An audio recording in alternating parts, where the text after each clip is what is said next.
Oh, so would you go out with him though? And did you say how tall you are? Yeah, 5'4". Oh, 5'4". Okay. I believe that is the average female height. Nice. Word. Okay, so we were talking about the rating scale because Fuzzy Vape, what is his name? Puffy Vegas. How did I fuck that up? Fuzzy Vape. I don't know. Guys, my neck is scuffed. My neck's bugging, so I'm kind of out of it. I got a bump and headache.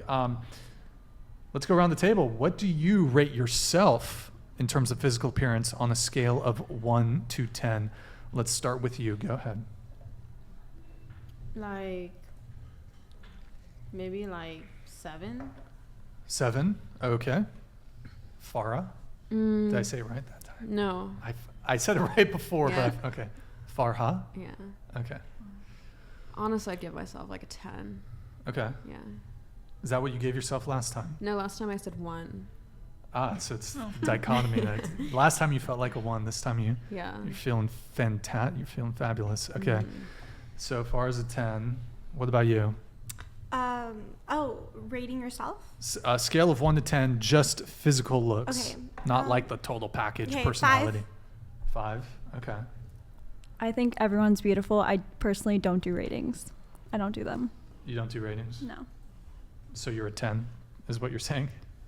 You could say that. I didn't say it. So I don't want to put words in your mouth. Yeah, I don't do ratings. So You don't do I think ratings? everyone's beautiful, and it's not my thing. Is everyone equally beautiful? Yes, in my opinion. Everyone's equally beautiful? In my opinion, yes. Really? Mm-hmm.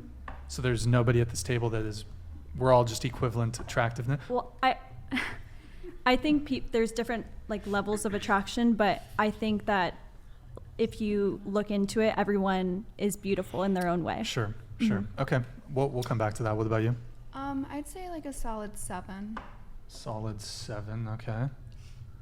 I'm gonna agree with her. I feel like everything is kind of based off of like personal preference. It's such But a just cop out. It's No, such a no, cop but out. just for the sake of this, I will say 7, but I know I'm gonna get lit up in the chat, so we can just be done. Okay. All right. 7. All right. It's Bernadine. like the first time I've ever rated myself. I'm old. I'm in my 30s. I don't know, a 6. My Okay. husband thinks I'm a 12, so I'm good.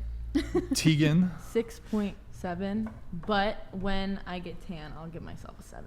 When you get 10, you Yeah. give yourself a 7. Right. Okay.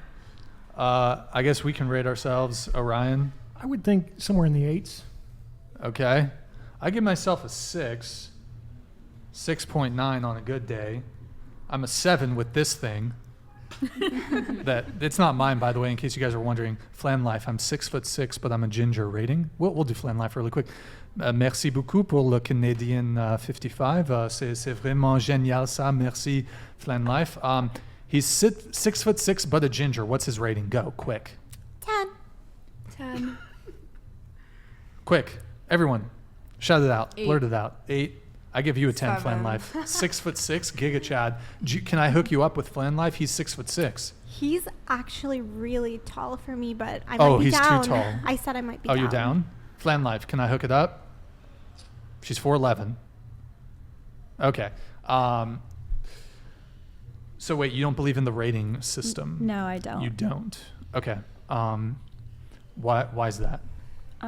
As I mentioned, I just believe everyone was born beautiful, uniquely made, and I don't think there's a reason to rate people.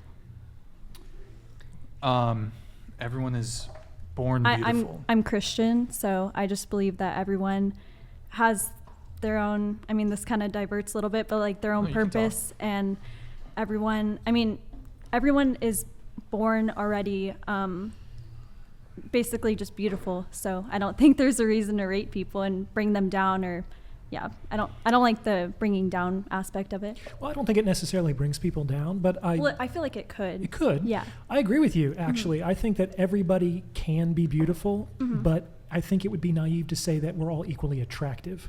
Yeah, I Now- agree with that. Great. The attractive aspect. So I think what we're getting into is sexual marketplace value. So I have some interesting takes on this. Maybe I can share them at this go for point. it. So I think that there's a few different ways that we can approach this, and I think it's generally done with not a lot of nuance. I think that everybody kind of has what I call a normalized sexual marketplace value, which is sort of like according to the standards of the culture in which you live, how well do you measure up on the most important dimensions to the opposite sex? So a number of the things that you've brought up today are like height.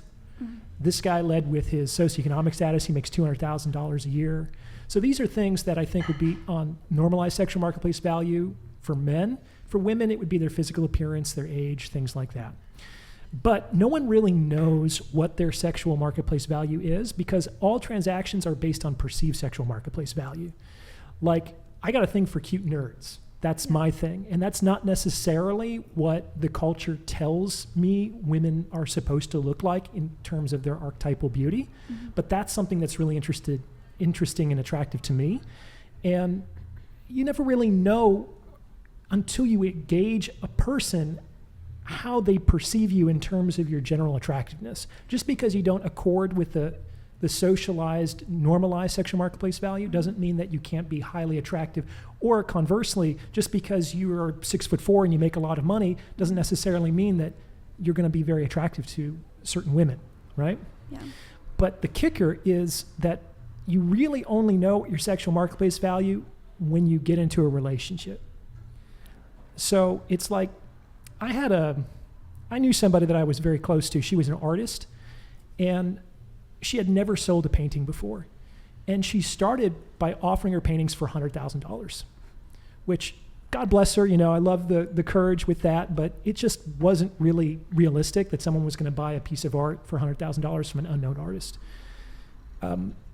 It was only when she began to bring down that price that we got to see what that painting was actually worth. And that only occurred because somebody was willing to pay X amount for it.